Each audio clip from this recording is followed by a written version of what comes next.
Este pequeño órgano afecta casi todo tu cuerpo. Quizás hayas escuchado a alguna persona decir que le resulta muy difícil bajar de peso porque tiene problemas de tiroides. Pero, ¿qué es la tiroides? ¿Qué hace? ¿Realmente influye en tu peso? ¿Cómo se diagnostica un problema de tiroides? Y si lo tengo, ¿debo cambiar mi dieta? Hola, soy Cintia Reyes y en este canal exploramos evidencia científica que nos permite responder preguntas cotidianas relacionadas con nuestra salud y bienestar. La tiroides es un órgano pequeño que parece mariposa enrollada alrededor de la tráquea. Es una glándula que segrega hormonas que afectan prácticamente todos los sistemas del cuerpo. Influye en diversas funciones de nuestro cerebro y hay estudios que sugieren que el hipotiroidismo, que ahora te explico qué es, puede deteriorar algunos procesos cognitivos. Las hormonas que segrega la tiroides están implicadas en la regulación de los ciclos de sueño y vigilia y al revés. La calidad y cantidad del sueño influyen en la secreción de hormonas tiroideas. Estas hormonas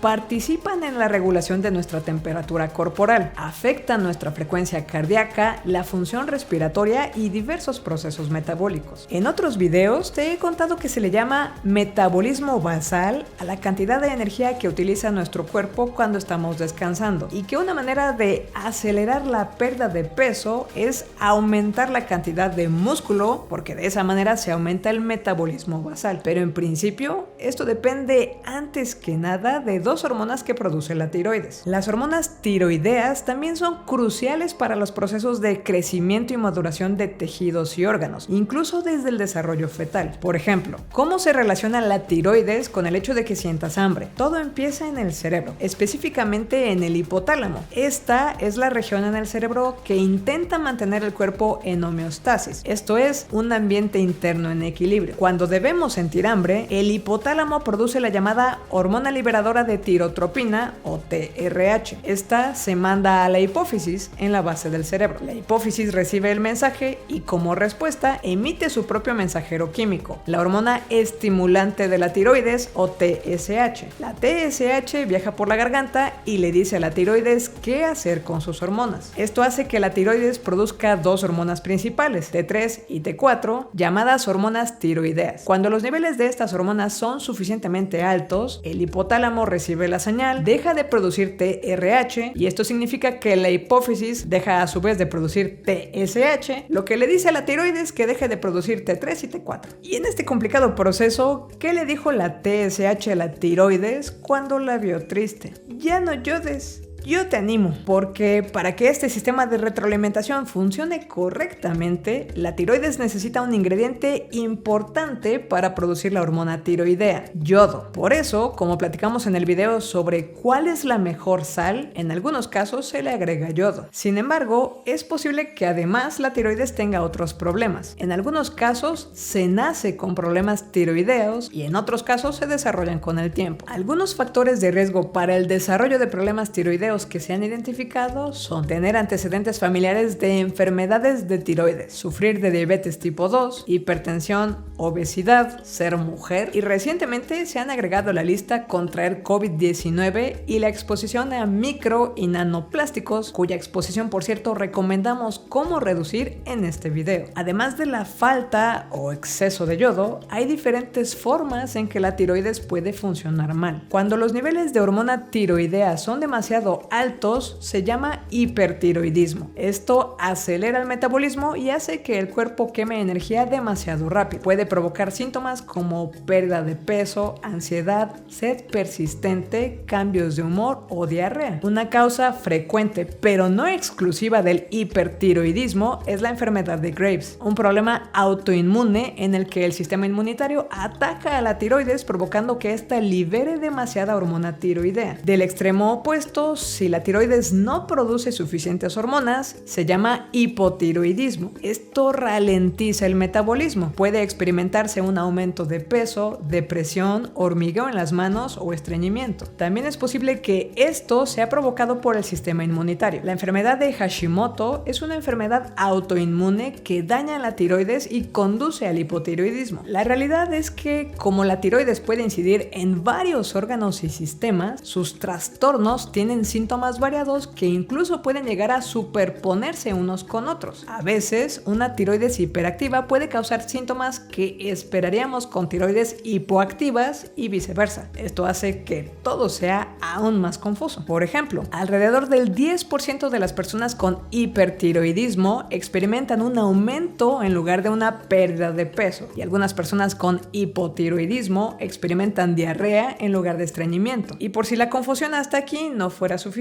hay afecciones como la tiroiditis que, dependiendo de la fase de la enfermedad, pueden provocar hipertiroidismo o hipotiroidismo. En una tiroiditis subaguda provocada por infección viral, los pacientes pueden experimentar inicialmente síntomas de hipertiroidismo, ya que la glándula inflamada libera un exceso de hormonas, y de aquí puede seguir un periodo de hipotiroidismo a medida que la glándula se recupera. De ahí la importancia de un buen diagnóstico. Ante la sospecha de problemas de tiroides, el médico puede recomendar diversos análisis de laboratorio, por ejemplo, para conocer la cantidad de hormona estimulante de tiroides o TSH disponible en la hipófisis. También puede pedir niveles de T4, T3, de tiroglobulina, que podrían sugerir una inflamación, o de anticuerpos tiroideos, que podrían sugerir una enfermedad autoinmune. Es posible que el médico realice una evaluación con ultrasonido u otro tipo de escaneo. También existe una prueba de captación de yodo que facilita encontrar la causa del hipertiroidismo.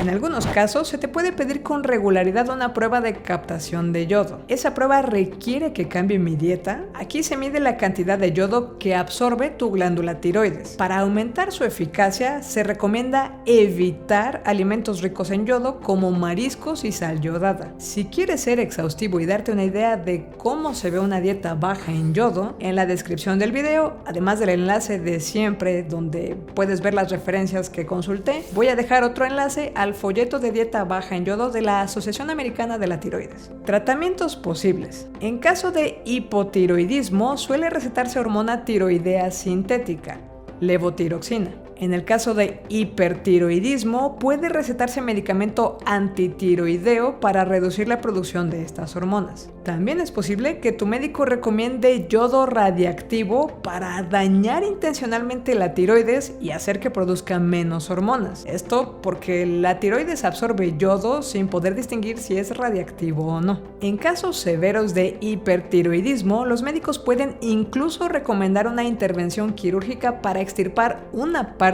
o hasta la totalidad de la tiroides. ¿Es necesario hacer cambios en la dieta? Recuerda que es importante discutir tu dieta y suplementos con un profesional del área que conozca personalmente tu caso. Además, ya hemos discutido en otros videos por qué es preferible consumir los nutrientes directamente en la comida más que en los suplementos. Dicho lo anterior, la nutrición de una persona puede mejorar o empeorar algunos síntomas relacionados con los problemas tiroideos. En general, se espera que si una persona tiene alguna deficiencia de vitaminas o minerales, se beneficie de atenderla. El yodo y el selenio son nutrientes que desempeñan papeles cruciales en la síntesis y metabolismo de las hormonas tiroideas. El yodo es un componente clave de estas hormonas, mientras que el selenio interviene en su conversión y regulación. Por lo tanto, suena lógico que los niveles de ingesta tanto de yodo como de selenio debieran ser adecuados. Hay estudios que han identificado niveles más bajos de vitamina D en pacientes con desórdenes de tiroides y otros más que sugieren que la suplementación de esta vitamina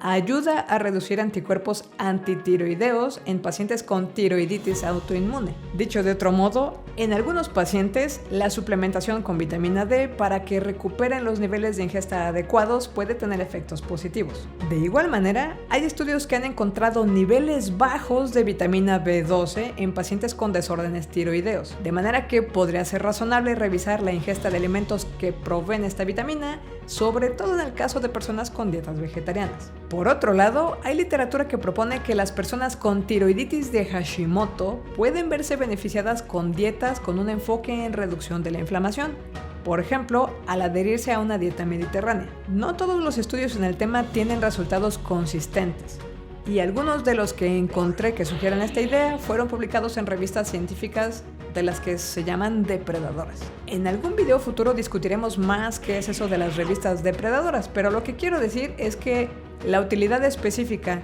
de cambiar de dieta aquí no parece ser tan clara. Dicho esto, Te recuerdo que en otros videos ya hemos platicado que la dieta mediterránea sí ha mostrado beneficios en relación con la salud en general y la longevidad. Finalmente, hay personas que por su padecimiento toman levotiroxina y suelen recibir la recomendación de ingerirla en ayunas, 1 hora antes de comer cualquier otra cosa. ¿Por qué? Cuando se toma levotiroxina en forma de pastillas, la absorción completa requiere hasta 3 horas. Si se toma esto con alimentos, se puede reducir su eficacia porque puede disminuir la cantidad total de la sustancia activa absorbida. Esto sucede sobre todo si se consume con cafeína, productos de soya, fibra, antiácidos o sustancias que contengan calcio o hierro. De ahí que cuando se trate de este tipo de alimentos, haya quienes recomienden distanciarlos hasta por 4 horas. Y la razón detrás es que, como platicamos en este otro video, a veces dos sustancias que ingerimos juntas tienen interacción. Podría decirse que una le estorba a la otra. Afortunadamente, también hay formulaciones líquidas o en gel de levotiroxina que tienen menos problemas de interacción. Puede ser conveniente que en función de tu rutina revises este tema con tu médico.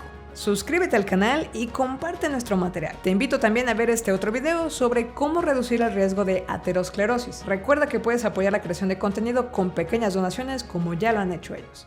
Muchas gracias.